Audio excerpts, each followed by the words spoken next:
Hello, ഇന്നത്തെ നമ്മുടെ video എന്ന് പറഞ്ഞു കഴിഞ്ഞാൽ ഓസ്ട്രേലിയയിലെ വീടുകളുടെ കൺസ്ട്രക്ഷൻ എങ്ങനെയാണെന്നൊന്ന് പരിചയപ്പെടലാണ്. ഇപ്പോൾ ഒരാൾക്ക് ഒരുപാട് നോൺ കൾട്ടിവേറ്റിംഗ് ലാൻഡ് ഉണ്ടെന്ന് വിചാരിക്കും.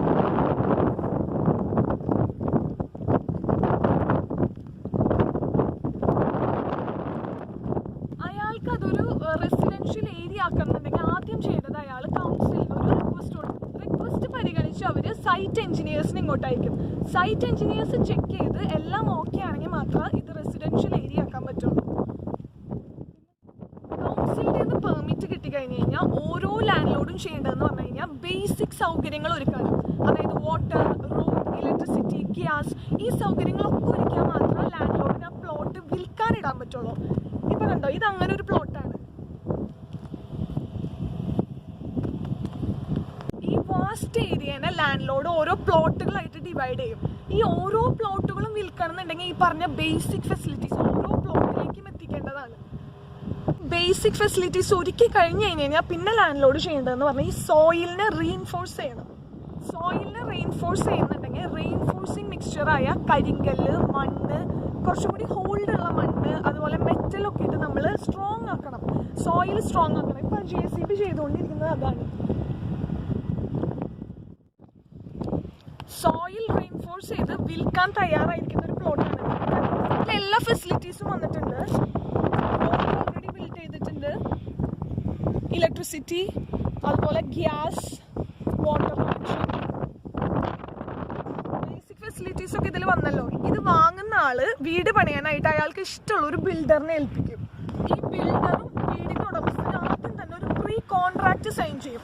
അതായത് വീടിന്റെ ആവശ്യത്തിനുള്ള ആദ്യം മുതൽ അവസാനം വരെയുള്ള എല്ലാ കാര്യങ്ങളും, എത്ര ലൈറ്റ് പോയിന്റ്സ് വേണം, റൂഫ് എങ്ങനെ വേണം, പെയിന്റ് ചെയ്തടിക്കണം, ഇങ്ങനെ മുതലുള്ള എല്ലാ കാര്യങ്ങളും ആ കോൺട്രാക്റ്റിൽ സൈൻ ചെയ്തിട്ടുണ്ടാവും. ഇതിനാണ് മാറ്റാൻ അയാൾ സമ്മതിക്കുന്നത്. നമ്മുടെ നാട്ടിലെ പോലെ ആ വീട്ടുടമസ്ഥനെ എന്നെന്നും പോയി വീട് ചെക്ക് ചെയ്യാനൊന്നും പറ്റില്ല. കംപ്ലീറ്റ് അവർ പറയും ഇതിന്റെ കംപ്ലീറ്റ് വർക്ക് എപ്പോൾ പൂർത്തിയാവുന്നു അപ്പോൾ മാത്രം നമ്മൾ അങ്ങോട്ട് പോകാൻ പറ്റുള്ളൂ. ഇടയ്ക്കിടയ്ക്കൊന്നും നാട്ടിലെ പോലെ ചെക്ക് ചെയ്യാൻ പറ്റും.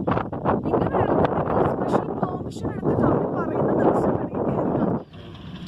സോയില് റെയിൻഫോഴ്സ് ചെയ്ത് വിൽക്കാൻ റെഡി ആയിട്ട് കിടക്കുന്ന മറ്റൊരു പ്ലോട്ടാണിത്. ഇതിൽ ബേസിക് ഫെസിലിറ്റീസ്, ഞാൻ മുൻപ് പറഞ്ഞ ബേസിക് ഫെസിലിറ്റീസ് എല്ലാം തന്നെ വന്നിട്ടുണ്ട്. ഇത് കണ്ടോ, ഇലക്ട്രിസിറ്റി, ഗ്യാസ്, അതിന്റെ കണക്ഷൻ ഇവിടെ എത്തിയിട്ടുണ്ട്. അതുപോലെ തന്നെ സീവേജ്, അതായത് വാട്ടറിന്റെ വേസ്റ്റ്, അതുപോലെ ടോയ്ലറ്റ് വേസ്റ്റ് എല്ലാം ഇതിലൂടെയാണ് കളക്ട് ചെയ്യപ്പെടുക. സെപ്പറേറ്റ് ഓരോ വീട്ടുകാർക്കും സെപ്പറേറ്റ് ആയിട്ട് സെപ്റ്റി ടാങ്കോ അങ്ങനെയൊന്നുമില്ല. എല്ലാ വേസ്റ്റും ഇതിലൂടെ കളക്ട് ചെയ്ത് പോവും. UG വഴി, അണ്ടർഗ്രൗണ്ട് വഴി പാസ് ചെയ്യും. അതുപോലെ തന്നെ ഇന്റർനെറ്റ് കണക്ഷൻ ഉണ്ടോ, അതുപോലെ തന്നെ ഇന്റർനെറ്റ് കണക്ഷനും ഇതിലൂടെ ബേസിക് ആയിട്ടുള്ള എല്ലാ ഫെസിലിറ്റീസും അതായത് എത്തിയിട്ടുണ്ട് ഈ പ്ലോട്ടിൽ. ഈ പ്ലോട്ട് വിൽക്കാനിട്ടിരിക്കുന്ന പ്ലോട്ടാണ്. ബേസിക് ഫെസിലിറ്റീസ് ഒക്കെ പൂർത്തിയാക്കിയിരിക്കുന്ന ഒരു പ്ലോട്ടാട്ടോ ഇത്. ഇതിന്റെ നെക്സ്റ്റ് സ്റ്റേജ് എന്ന് പറഞ്ഞാൽ സ്ലാബിംഗ് ആണ്. അത് നമുക്ക് അവിടെ കാണാം. അതിനു മുൻപ് ഇവിടുത്തെ പ്ലംബേഴ്സും ഇലക്ട്രീഷ്യൻസും ഒക്കെ അവരുടെ വർക്ക് മൊത്തം കംപ്ലീറ്റ് ആക്കിയിട്ടുണ്ട്.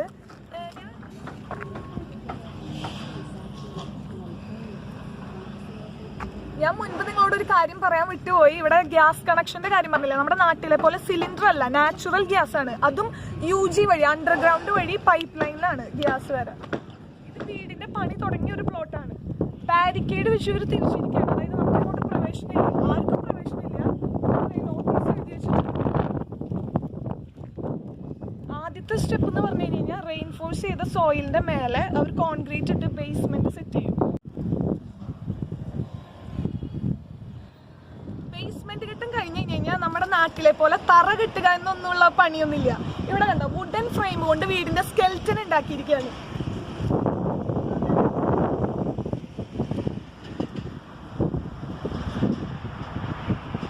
വുഡൻ ഫ്രെയിമിന് പകരം ചിലർ മെറ്റൽ ഫ്രെയിം യൂസ് ചെയ്യാറുണ്ട്. അത് ഓരോ ബിൽഡേഴ്സിനെ ഡിപ്പെൻഡ് ചെയ്തിട്ടാണ് ഇരിക്കുക.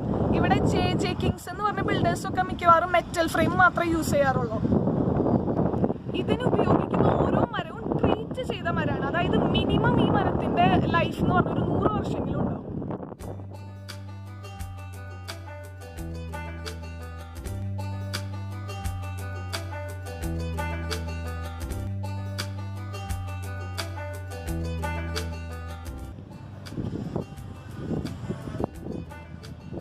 കാണുന്ന വീട് കണ്ടോ, വുഡൻ ഫ്രെയിമിന് പകരം അവിടെ മെറ്റൽ ഫ്രെയിമാണ് യൂസ് ചെയ്തിരിക്കുന്നത്. നമുക്ക് അങ്ങോട്ട് പ്രവേശനമില്ല, ഞാൻ പറഞ്ഞല്ലോ, നമുക്ക് അങ്ങോട്ട് പ്രവേശിക്കാൻ പാടില്ല. ഈവൻ ഇവിടുത്തെ പണിക്കാരോ അല്ലെങ്കിൽ ബിൽഡേഴ്സ് എഞ്ചിനീയേഴ്സ് ആരും പ്രവേശിക്കുന്നതിനും സേഫ്റ്റി പ്രിക്കോഷൻസ് എടുക്കണം. സേഫ്റ്റി ജാക്കറ്റ്സ് അതുപോലെ ഗോഗിൾസും ബൂട്ട്സും എല്ലാം തിരിച്ചാൽ മാത്രമേ അതിനുള്ളിൽ പ്രവേശിക്കാൻ പറ്റുള്ളൂ.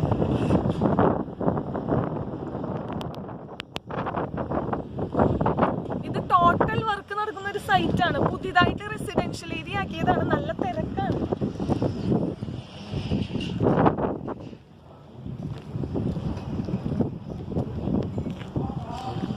അധിക നേരം ഇവിടെ നിൽക്കാൻ പറ്റില്ല, കാരണം ഇതൊരു വർക്ക് സൈറ്റ് ആണ്. ഞങ്ങള് സ്പെഷ്യൽ പെർമിഷൻ എടുത്തിട്ടാണ് ഇങ്ങോട്ട് വന്നിരിക്കണേ.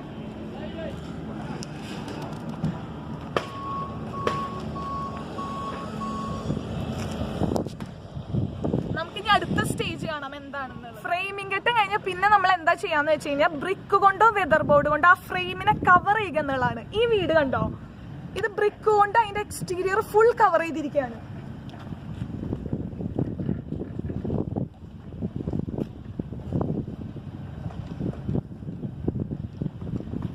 ഇന്നർ വോൾസ് നിർമ്മിക്കാൻ നമ്മൾ ഈ ബ്രിക്കോ അല്ലെങ്കിൽ വെതർ ബോർഡ് ഒന്നും യൂസ് ചെയ്യില്ല. അതെന്ന് പറഞ്ഞു കഴിഞ്ഞാൽ ഷീറ്റ് റോക്ക് എന്ന ട്രേഡ് നെയിമിൽ അറിയപ്പെടുന്ന ജിപ്സം വാൾ ബോർഡാണ് നമ്മൾ യൂസ് ചെയ്യുക. അതുകൊണ്ട് തന്നെ ഓസ്ട്രേലിയയിൽ ആണി അടിക്കാന്ന് പറഞ്ഞാൽ, വാളിൽ ആണി അടിക്കാന്ന് പറഞ്ഞാൽ ഭയങ്കര പ്രയാസമുള്ള കാര്യമാണ്. കാരണം ആണി ഉറച്ചു നിൽക്കില്ല.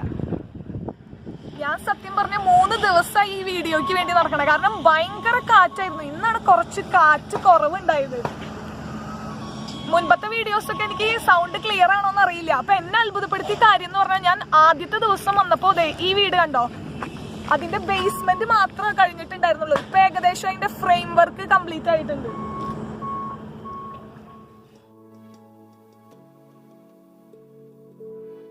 പെട്ടെന്ന് അതിന്റെ പണികളൊക്കെ നടക്കണേന്ന് അറിയോ? ഇവിടെ എന്ന് പറഞ്ഞു കഴിഞ്ഞാൽ ഈ ബിൽഡേഴ്സ് ആവശ്യപ്പെടുന്നത് മിനിമം 3 മാസമാണ് ഒരു വീടിന്റെ ഫുൾ കൺസ്ട്രക്ഷൻ കംപ്ലീറ്റ് ആക്കാൻ. അവരത് കഴിഞ്ഞാൽ ഇപ്പൊ ക്ലൈമറ്റ് ഒക്കെ അനുകൂലമാണെങ്കിൽ നമുക്ക് 3 മാസത്തിനുള്ളിൽ അവർ കീ തരും.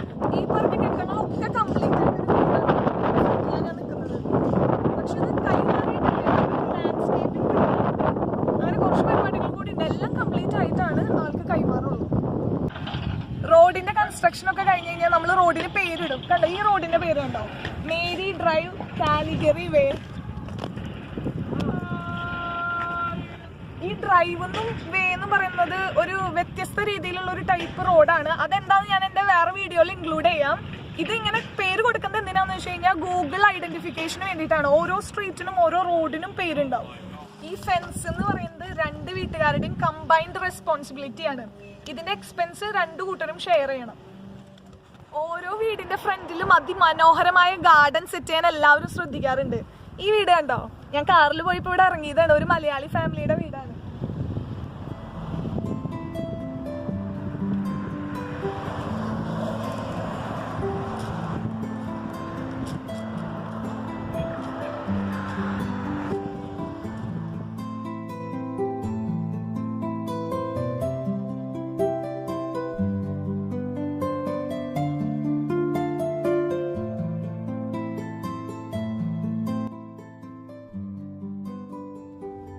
ഈ പറഞ്ഞ വീടുകൾ കണ്ടോ, നമ്മൾ നേരത്തെ പറഞ്ഞ പോലെ എല്ലാ ഘട്ടങ്ങളും കംപ്ലീറ്റ് ആക്കിയിട്ടുള്ള വീടുകളാണ്. അതായത് ബേസ് സെറ്റ് ചെയ്ത്, അതുപോലെ ഫ്രെയിം വർക്ക് കഴിഞ്ഞ്, അതിൽ ബ്രിക്ക് കവർ ചെയ്ത്, അങ്ങനെ ഓരോ ഘട്ടങ്ങളും കംപ്ലീറ്റ് ആക്കിയിട്ടുള്ള വീടുകളാണ്.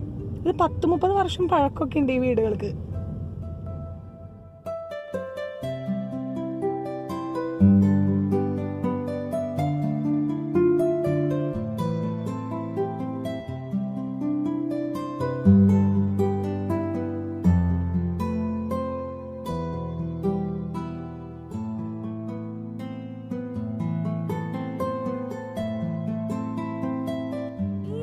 നോക്കിയേ, അതായത് ഈ വീടുകളുടെ ഫ്രണ്ടിലൊന്നും മതിലുകൾ പണിതിട്ടില്ല.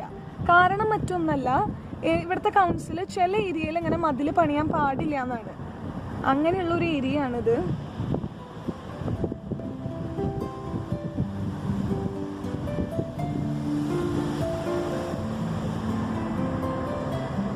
വീടിന്റെ കൺസ്ട്രക്ഷൻ ഒക്കെ എങ്ങനെയാന്ന് കണ്ടു. ഇനി ഒരു വീടിന്റെ ഇന്റീരിയർ ഞാൻ നിങ്ങൾക്ക് കാണിച്ചു തരാം. അതിനു മുൻപ് കുറച്ച് വീടിന്റെ ഫ്രണ്ടിലെ കാര്യങ്ങളൊക്കെ ഒന്ന് പരിചയപ്പെടുത്താം. ഞാൻ മുൻപത്തെ വീഡിയോയിൽ പറഞ്ഞിരുന്നു നേച്ചർ സ്ട്രിപ്പ് ഉണ്ടാവും, കണ്ടില്ലേ? അതേപോലെ ഇവിടെ ഫുട്പാത്ത് ഉണ്ട്. 2 സൈഡിൽ ഏതെങ്കിലും ഒരു സൈഡിലായിരിക്കും ഫുട്പാത്ത്. പിന്നെ അങ്ങോട്ട് നമ്മുടെ പ്രോപ്പർട്ടി ആരംഭിക്കും. ഒരു മെയിൽ ബോക്സ് ഉണ്ടാവും. എല്ലാ വീടിന്റെ ഫ്രണ്ടിലും മെയിൽ ബോക്സ് ഉണ്ടാവും. പിന്നെ അതിന്റെ താഴെ നമുക്ക് വീടിന്റെ നമ്പർ കാണാം. ഇത് കണ്ടോ 15. പിന്നെ ലൈനിന്റെ പേര് സ്കാർബറോ ക്രസന്റ് എന്നാണ്. അപ്പൊ നമ്മുടെ അഡ്രസ്സ് വരുന്നത് 15 സ്കാർബറോ ക്രസന്റ് എന്നാണ്. അപ്പൊ ഇതാണ്. ഇനി ഇവിടെ നിന്ന് അങ്ങോട്ട് നമ്മുടെ പ്രോപ്പർട്ടി തുടങ്ങായി. ബ്യൂട്ടിഫുൾ ഗാർഡൻ സെറ്റ് ചെയ്യാൻ എല്ലാവരും ശ്രദ്ധിക്കാറുണ്ടെന്ന് ഞാൻ പറഞ്ഞു. അതുപോലെ തന്നെ കണ്ടില്ലേ,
കൺട്രോൾ ഗരാജ് ആണ്. എല്ലാ വീടുകൾക്കും ഗരാജ് ഉണ്ടായിരിക്കും.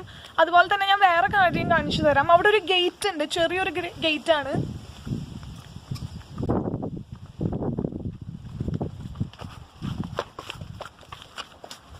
കണ്ടോ, ഈ ഗേറ്റ് എന്ന് പറയുന്നത് കാരവാൻ അല്ലെങ്കിൽ ബോട്ടിനുള്ള ആക്സസ് ആണ്. മിക്ക വീടുകളിലും ഉണ്ടാവും, കാരണം ആൾക്കാരൊക്കെ ബോട്ടിങ്ങിനൊക്കെ പോകുന്നവരാണ്. അപ്പൊ അതിനുള്ള ആക്സസ് ആണ് ഈ ഗേറ്റ് എന്ന് പറയുന്നത്. പിന്നെ അങ്ങോട്ട് ബാക്കിൽ നമുക്കൊരു ഷെഡ് മിക്കവാറും എല്ലാവർക്കും ഉണ്ടാവും.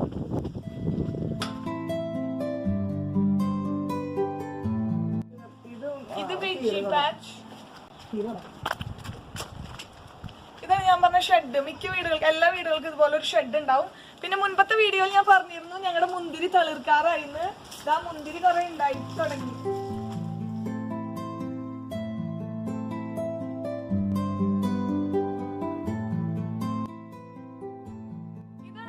ഷെഡ് ഇത് ഇപ്പൊ ആരും യൂസ് ചെയ്യുന്നില്ല. ഞാൻ ജസ്റ്റ് കാണിച്ചു തരാം.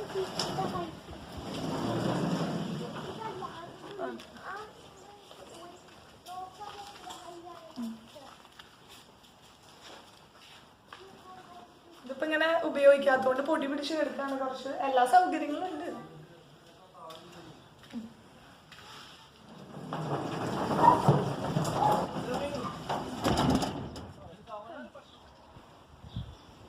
ഇത് ആൽഫ്രസ്കോ. ഈ വീടിന് 2 ആൽഫ്രസ്കോ ഉണ്ട്. ഒന്ന് അപ്പുറത്തെ സൈഡിലാണ്. സാധാരണ വീടുകൾക്ക് ഒരു ആൽഫ്രസ്കോ ഉണ്ടാവുള്ളൂ. നമ്മുടെ നാട്ടിൽ നിന്ന് കുറച്ച് വ്യത്യസ്തമായിട്ടുള്ളതാണ് ആൽഫ്രസ്കോ. ഇവിടെ നിന്ന് നമുക്ക് ചായ കുടിക്കാം. അങ്ങനെ ഇതെന്റെ അങ്കിളുടെ വീടാണ്. അപ്പൊ ഞാൻ ഇതിന്റെ ഇന്റീരിയർ ഒന്ന് കാണിച്ചു തരാം. അതായത്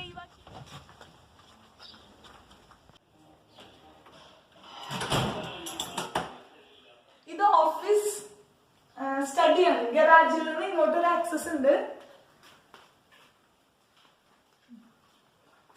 ഇനി മാസ്റ്റർ ബെഡ്റൂം ആണ്.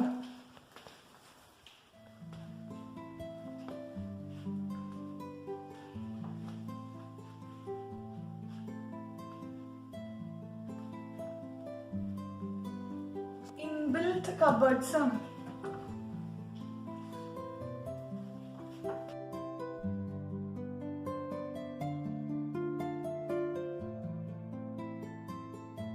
ഇത് ഷവർ. പിന്നെ സ്പാ ഉണ്ട്. His and her vanity.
ഇത് റംബസ് റൂം.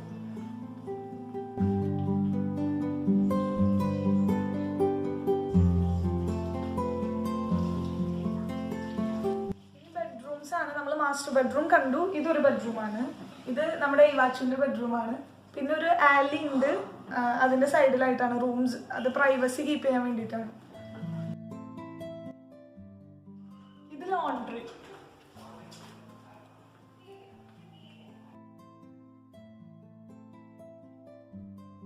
പിന്നെ ഇവിടെ സെപ്പറേറ്റ് ടോയ്ലറ്റ് ഉണ്ട്, ഷവർ, ബാത്ത്.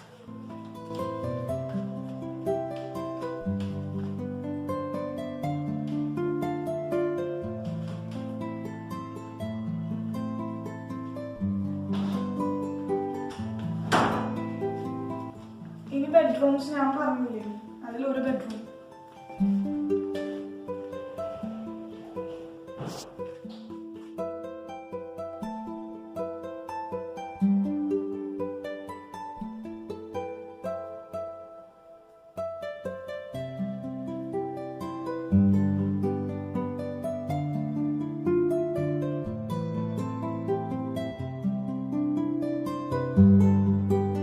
സ്റ്റോറേജ് സ്പേസ് ആണ്. പിന്നെ 2 റൂംസ് ഉണ്ട്. എന്റെ കസിൻസ് ജോലി കഴിഞ്ഞ് അവിടെ കിടന്ന് ഉറങ്ങാണ്, അപ്പൊ അവരെ ഡിസ്റ്റർബ് ചെയ്യണില്ല. ഇത് നമുക്ക് ഞാൻ പറഞ്ഞ രണ്ടാമത്തെ ആൽഫ്രസ്കോ കാണാം.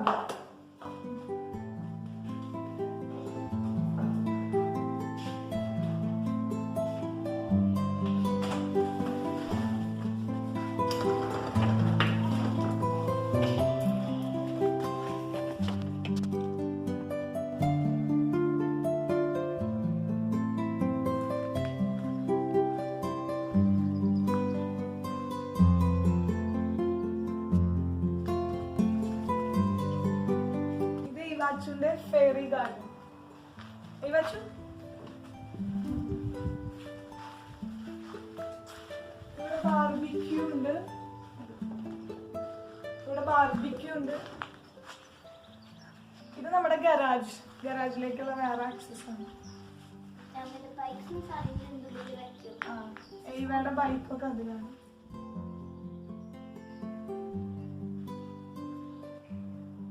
ഓസ്ട്രേലിയയിലെ വീടുകളുടെ എക്സ്റ്റീരിയറും ഇന്റീരിയറും എങ്ങനെയാണെന്നൊക്കെ ഏകദേശം ഒരു ഐഡിയ കിട്ടിയെന്ന് വിചാരിക്കുന്നു. അപ്പൊ അടുത്ത വീഡിയോയിൽ വീണ്ടും കാണുന്നത് വരെ